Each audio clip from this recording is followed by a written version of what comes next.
Assalamualaikum warahmatullahi wabarakatuh.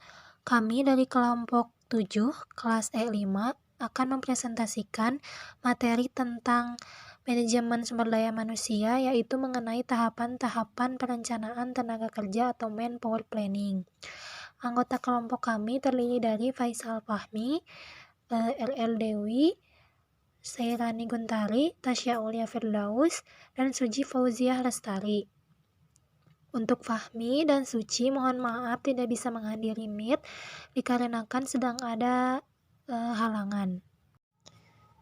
Baik, langsung saja kita masuk ke pembahasan yang pertama, yaitu mengenai pengertian perencanaan kerja. Perencanaan atau planning adalah proses untuk memutuskan tujuan-tujuan yang akan dicapai selama periode mendatang dan aktivitas-aktivitas yang harus dilakukan agar dapat mencapai tujuan tersebut.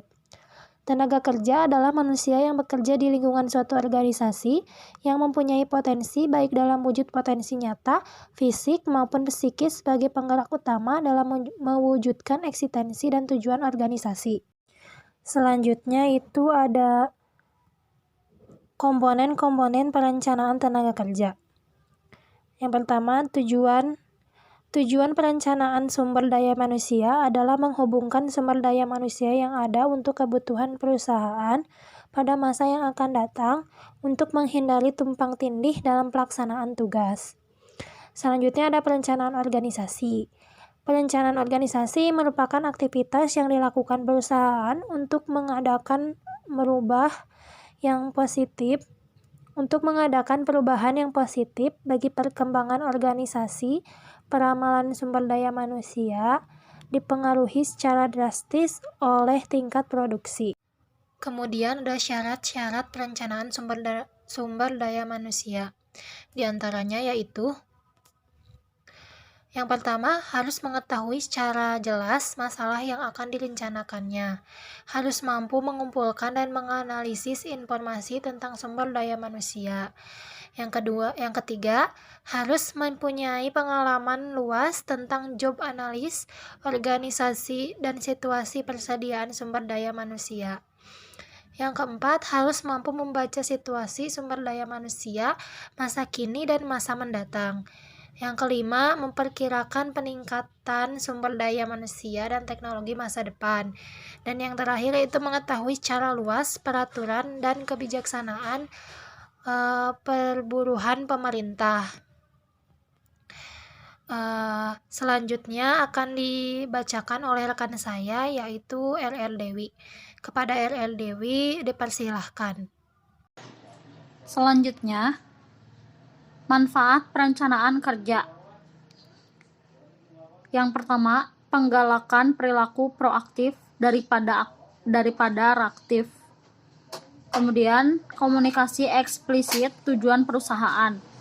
Selanjutnya, stimulasi pemikiran kritis dan pemeriksaan asumsi yang berkesinambungan.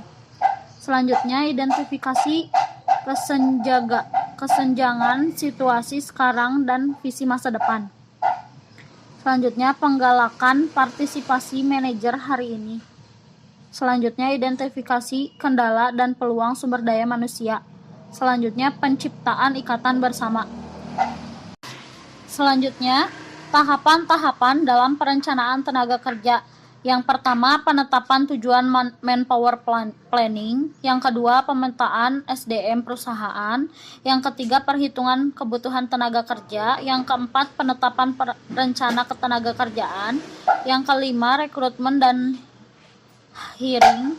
Yang keenam, analisis kesenjangan keterampilan.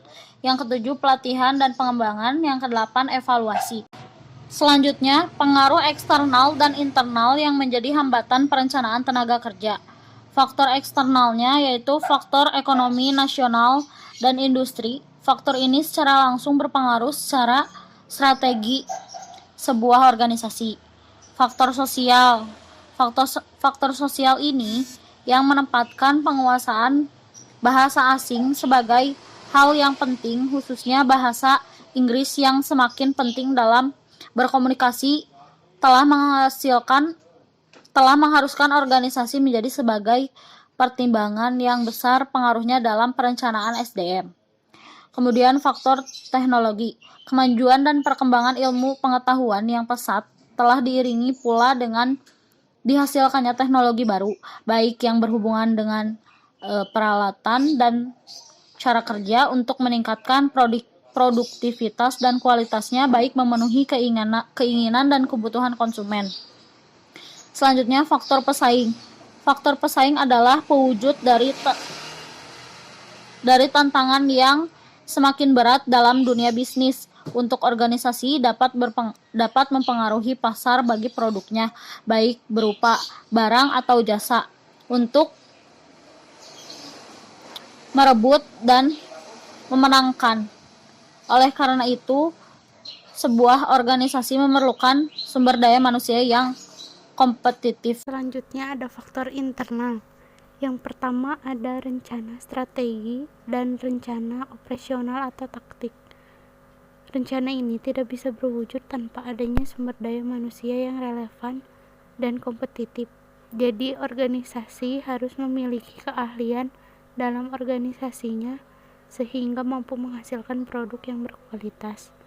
Kedua ada faktor bisnis baru. Harus mampu memperhatikan lingkungan dan kemampuan menganalisis dan memanfaatkan informasi, selalu terbuka peluang bagi organisasi tersebut. Yang ketiga ada faktor desain organisasi dan desain pekerjaan. Melakukan perancangan untuk mewujudkan pekerjaan agar langsung efektif dan efisien. Yang terakhir ada faktor keterbukaan. Seorang manajer yang melakukan keterbukaan dengan memberikan informasi yang lengkap untuk melakukan analisis tenaga kerja akan memberikan peluang yang baik guna dihasilkannya perencanaan yang lebih akurat. Selanjutnya kesimpulannya adalah perencanaan tenaga kerja merupakan sebuah proses untuk merancang atau menyusun rencana-rencana aktivitas kerja yang akan dilakukan oleh karyawan. Dalam melakukan perencanaan ini, diperlukan berbagai hal yang mendasar dan telah ditetapkan sebelumnya. Sedangkan desain pekerjaan merupakan sebuah upaya untuk menyusun pekerjaan sesuai dengan berbagai keadaan dan aspek dari perusahaan serta karyawan agar mampu memenuhi kebutuhan minimal dari keduanya. Sekian dari kelompok kami, mohon maaf bila ada kesalahan. Wabillahi taufiq wal hidayah. Wassalamualaikum warahmatullahi wabarakatuh.